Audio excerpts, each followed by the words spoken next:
Sorti en 2004, le film Les Indestructibles va bientôt fêter ses 21 ans. Et si je vous en parle aujourd'hui, c'est parce que ce film m'a totalement marqué lorsque j'étais enfant. Vous avez juste à voir ma chaîne YouTube, vous verrez que les super-héros, c'est un peu le truc que je préfère en termes de divertissement. Et si je vous en parle aujourd'hui, c'est aussi parce qu'il y a quelque chose qui m'a toujours intrigué dans ce film, et plus particulièrement une scène bien précise. En effet, je parle de celle où lorsque Monsieur Indestructible décide d'en apprendre plus sur le projet Chronos de Syndrome, il finit par tomber sur la liste des super-héros éliminés par lui et ses robots.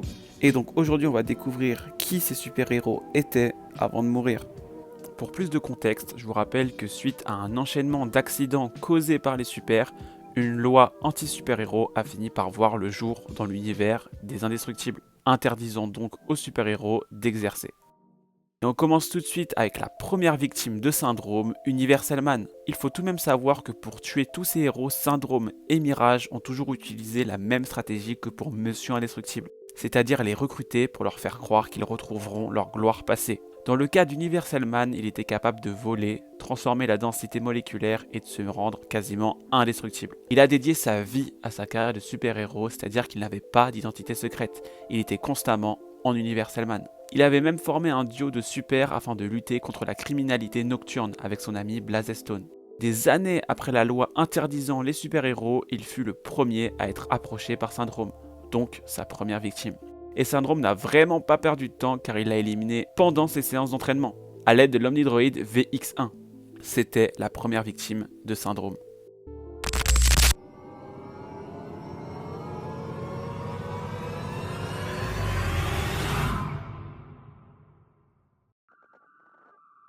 Numéro 2, Psychwave. Psychwave, quant à elle, était capable de générer des champs de force, de paralyser de façon temporaire le mental d'autrui, mais aussi de prendre possession de leur corps.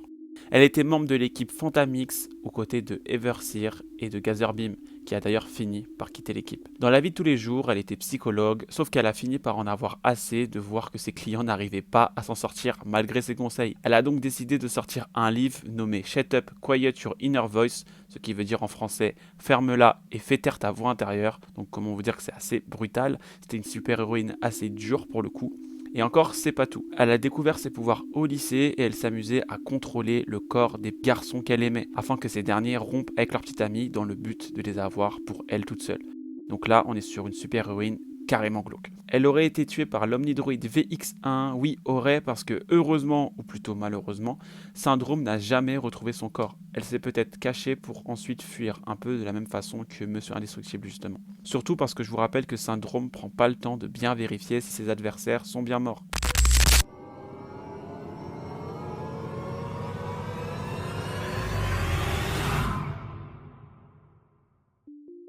Numéro 3, Everseer.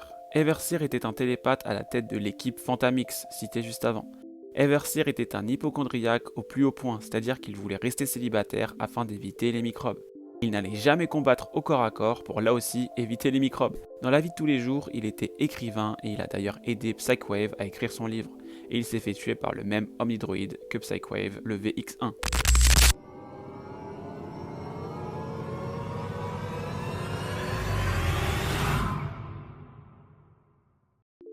Numéro 4, Macroburst.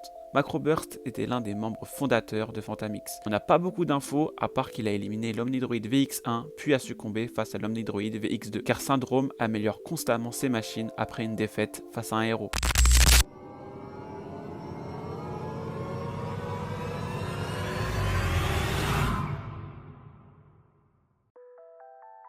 Numéro 5, Phalange.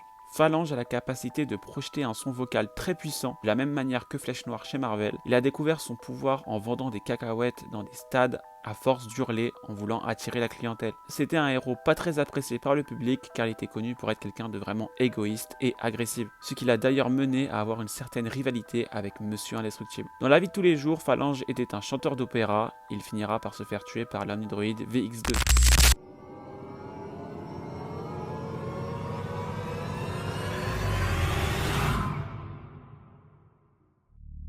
Numéro 6, Blazestone.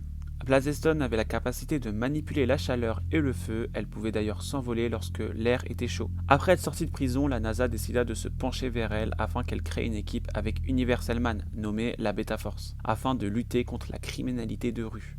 Elle avait même entretenu une relation amoureuse avec Frozone, mais ils finiront par se séparer et Lucius a d'ailleurs fini avec Julie, comme on l'a vu dans les films. Puis Syndrome l'a éliminé avec l'Omnidroid VX2.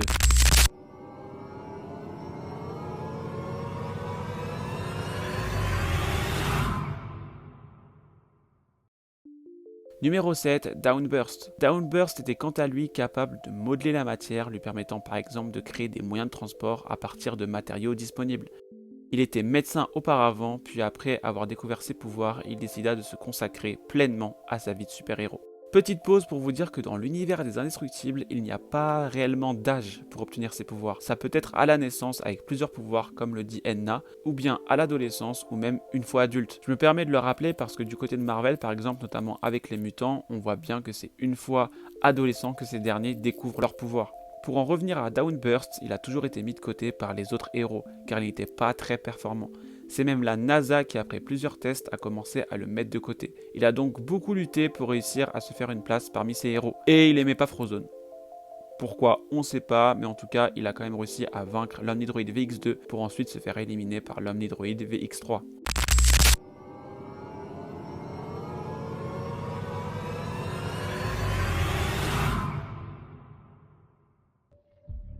Numéro 8, Hypershock. Là aussi on n'a pas beaucoup d'infos à part qu'il pouvait déclencher des tremblements de terre et qu'il pouvait s'envoler grâce à un sort de jetpack. Il était très désagréable et avait un souci avec l'alcool. Il a cependant réussi à se débarrasser de l'Omnidroid VX3 puis s'est fait éliminer par l'Omnidroid VX4.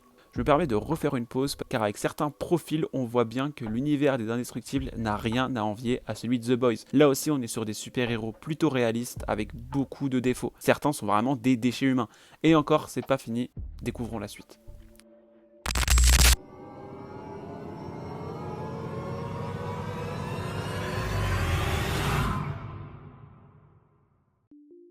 Numéro 9, Apogée. Elle était capable de manipuler la gravité et grâce à sa combinaison améliorée, elle pouvait augmenter sa puissance avec l'aide du soleil. Elle a fait partie d'un trio de super aux côtés de Gazerbeam et Phalange. Elle était très intelligente mais elle s'est fait tuer par l'Omnidroid VX4.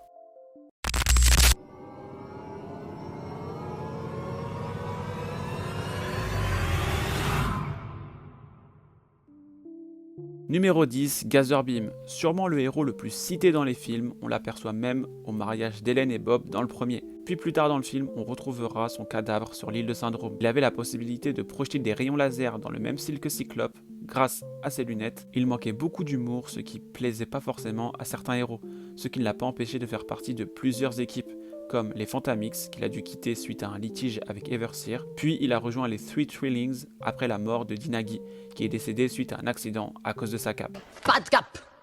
Tu peux te disposer. Il était avocat dans la vie de tous les jours et concernant sa mort, il a tout d'abord vaincu l'Omnidroid VX4 mais a fini par se faire tuer par l'Omnidroid VX5. Mais, dans une scène coupée, on a plus de détails concernant sa mort. Il avait dans un premier temps survécu à l'Omnidroid VX5 mais il a tout de même réussi à s'échapper des mains de Syndrome. Il s'est par la suite réfugié au fin fond d'une grotte gravement blessé. Mais avant de mourir, il a eu l'idée d'écrire à l'aide de ses rayons laser le code Chronos, qui permettra des années plus tard à Mesure Indestructible de s'introduire dans les données de Syndrome. Même mort, il a réussi à se rendre très utile.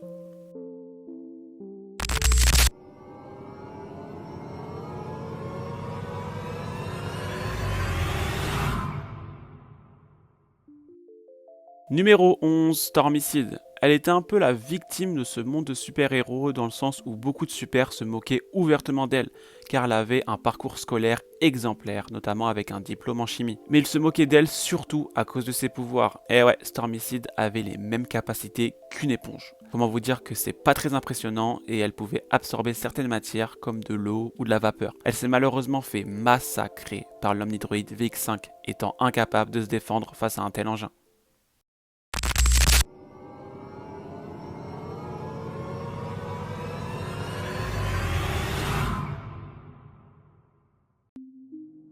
Et enfin, on termine avec le pire niveau caractère, je parle bien de Gamma Jack.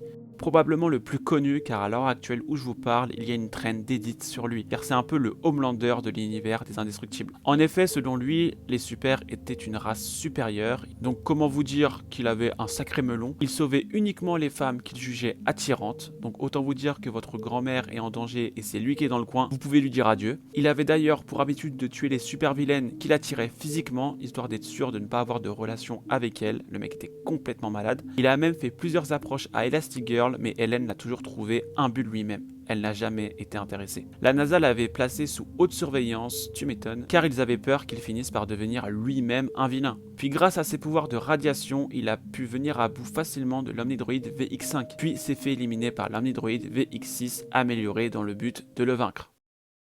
Voilà, concernant le lore des héros éliminés par Syndrome dans les Indestructibles, c'était ma première longue vidéo sur cette chaîne YouTube. J'espère vraiment qu'elle vous a plu parce que j'ai pris un réel plaisir à chercher des infos sur ces héros qu'on ne voit que très peu ou même pas du tout dans le film. Ça m'a permis aussi de me rendre compte que Les Indestructibles était un film d'animation vraiment brutal finalement, voire sombre et très réaliste. Syndrome est l'un des meilleurs méchants de tout film de super-héros confondus, oui je mélange tout, je compare même avec les films DC ou Marvel dans ma tête. Et j'espère que le troisième opus sera à la hauteur de mes attentes. C'était tout pour moi, n'oubliez pas la formule magique, like, abonnement, commentaire, partage, et je vous dis à la prochaine.